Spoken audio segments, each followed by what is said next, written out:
Serigne Khalid Mbacké mooy ki nga xam ne moo nekk xalifa maam Thierno Birahim ci jamono ji ginnaaw bi nga xamee ne Serigne Bassirou Anta Niang wàcc na liggéey. moom mii di Serigne Khalid Mbacké mooy caatu borom daaru ci njaboot gu góor gi mooy juróom-benneelu xalifa borom daaru yàlla na ko yàlla sàmm. moom nag Serigne Khalid Mbacké ay waajuram maam Thierno Birahim ak soxna Nogay Fall. Serigne Khalid mii mooy caatu maam Thierno ci ñu góor ñi comme niñ ko waxee woon sànq. Serigne Khalid mi ngi gane jamono ci atum 1937 fii ci Daarul Muxti. maam Thierno tudde ko Seydina Khalid ibnu Walid bokkoon ci saxaaba ya nga xam ne ñoo àndoon ak yonante bi sallallahu alayhi wa sallam. Serigne Khalid mu bokk ak ñaari waajur Serigne Miqdaad Mbacké ak Serigne Mbacké Anta. Serigne Khalid moo wax ne borom Daarul Muxti moo ko dalal alquranul karim mook Serigne Soubeyru Mbacké ci atum 1943 ginnaaw nawet boobu sax la borom daaru wuy ji boromam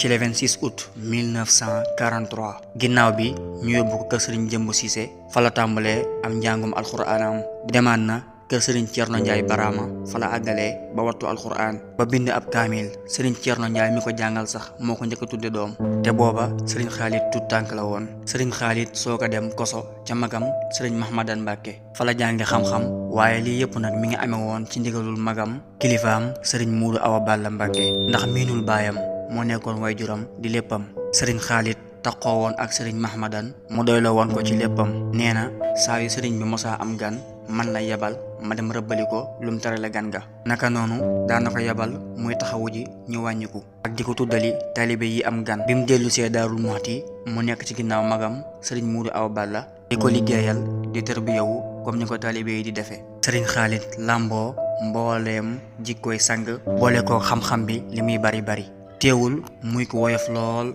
te amul taalibe lool. néew na nga gis ku dëkk Daarul Muxti te du la wax ne Serigne Khalid ñëw na suñ kër ci xew-xewu bànneex mbaa naqar. Serigne Khalid ci atum 1980 la ko sëñ Muudu Awa Balla jox ndigal muy dem Côte d'Ivoire di fa amale màggaluk maam Thierno Birahim te mooy màggal gii di nisfu Saabaan di ko ànd ak mbokki taalibe yi nekk foofa. booba ba tey at mu jot dina jafe ndigal la te at yem fa demul gàllankoor lay am.